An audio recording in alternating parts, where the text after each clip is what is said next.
Hey sleepers, I'm Nichole Sleepopolis, and you've seen me review mattresses, sleep products, all the fun things, and ultimately my goal at the end of the day is to help you get your best night's rest. So today we're going to see how sleep affects fitness, and what better way than interviewing a local certified personal trainer and owns her own gym, Kate Meier. Thank you so much for joining us today. Hi, thanks for having me.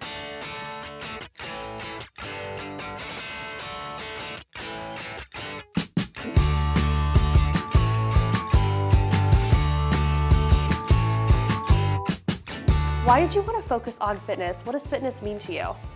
Fitness has been woven into the fabric of my life since I can remember. I would get up at 5 a.m. with my mom and do her jazzercise videos, like put my blanket in front of the TV, and I was doing that.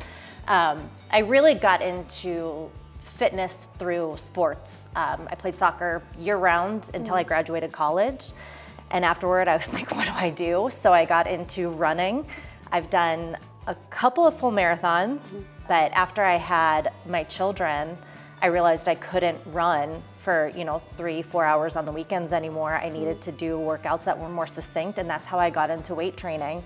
I've worked in the fitness industry for almost 20 years now in some capacity. What does your training regimen look like now versus when you first got into it?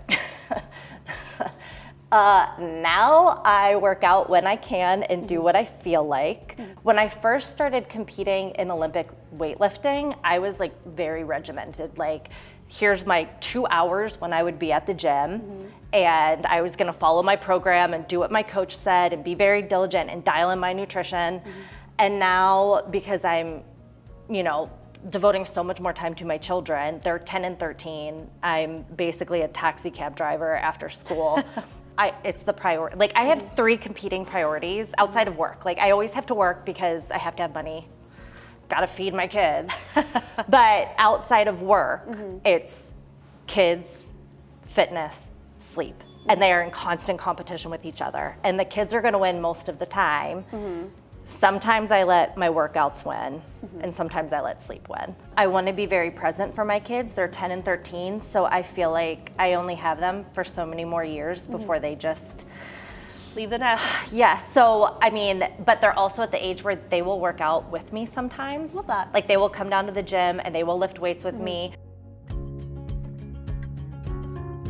And how would you say your sleep has changed since becoming a mom? I don't sleep. So I've always been a trouble sleeper. Had nightmares my whole life. Constantly wake up in the middle of the night, light sleeper.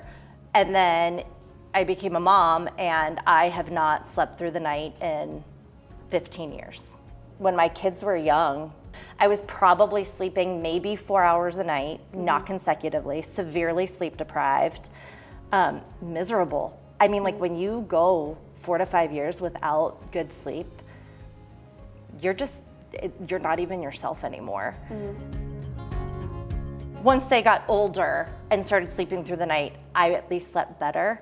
But like, as a parent, it's like you're always listening for that sound, right? Like, I was always the one to get up with them in the middle of the night too. So even now, they're 10 and 13, like, I will still wake up if my son rolls over in his bed. Like, I will just hear it. I don't want to be up, but I will wake up. I remember when my kids started to sleep through the night finally, I was like, it's 2 a.m. They haven't woken me up yet. They must be dead. Like, that's a horrible, morbid thought, but as a parent, that's what you think. And I'm like going into the rooms just to check to make sure they're still alive. Still happens now, and they're older. But yeah, you get into that pattern of just like, your body's just used to getting up at 2 o'clock in the morning, so you're gonna wake up no matter what. Not only does that do a lot to your mental well-being, but how did you think your body was taking that in during that time? My body, I mean, because it was like I was pregnant, I was nursing, and then I was basically pregnant again. So your body becomes a possession of your children. Like, they own your body at that point. So like, for 4 years, it felt like my body wasn't even mine. I remember getting to the end of nursing my daughter and being like, I have got to get my body back for me. Like, I can't have somebody hanging off of it. I can't be holding a child all the time. Like, it's exhausting. And it's physically exhausting because you're not sleeping. And that was about that point in when I had to shift my exercise, because I was like, okay, I can't just leave the house and go run for 2 hours because I have 2 kids at home.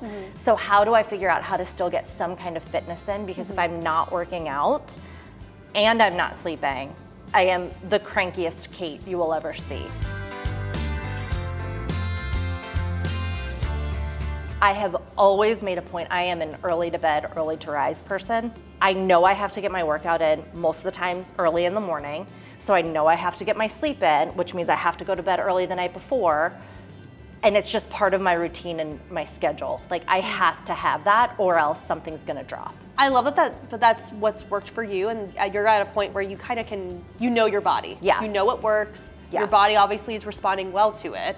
Having been so physically active my entire life and an athlete in some way, shape, or form for most of it too, like, you almost have to be in tune with your body. You have to understand, like, am I hurt or am I just sore? Can I push through this or not? And so you really start paying so much more attention to your body when you're constantly training for something, which I usually am. I think that definitely helps even when it comes to sleep and knowing, like, okay, I got enough sleep, or I'm not gonna work out today, like, sleep has to win today, I have to go back to bed. How do you know what to prioritize, whether it's fitness, whether it's sleep? My goal is to do 5 to 6 workouts a week. Like, actual, like, weights in my hand or, you know, heart rate elevated. If I wake up and I've done 4 workouts and I'm exhausted and I know I've got 2 other days that week to squeeze a workout in, I'll let sleep win. Most often, my workout will win. So you talked about your strict sleep schedule, which we love. Let's talk about your bedroom oasis. What mattress do you sleep on? Do you prefer softer bed, firmer bed? How did you kind of figure out which mattress worked well for you? I took a mattress quiz. Was it on sleepopolis.com? I think it was. I actually think it was. And it said I should buy the Bear. And I bought the most affordable one because at the time I did not have money to buy something fancy. I love my bed. I would work from my bed if I could. I would eat every meal in my bed if I could. Like, I would do everything in my bed if I love being in. I have to actively force myself to not get in my bed at like 6 o'clock when I'm done eating dinner, because I do the early bird special. I eat dinner early because I go to bed early. But yeah, I absolutely love my bed. I am a hot sleeper, so I have like a cover on it for a cooling, like, cover or whatever else. The fan has got to be full blast, and I've got blackout curtains. Love that. And that's my, like... Sounds like you've made your own bedroom oasis. Yes. Which we love. Yes.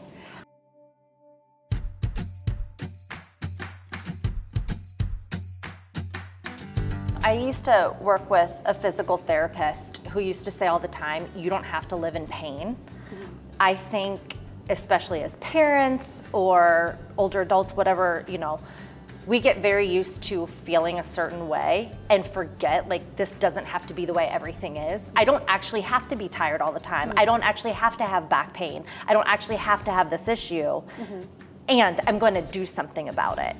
My biggest piece of advice to women is, like, you don't have to be unhappy.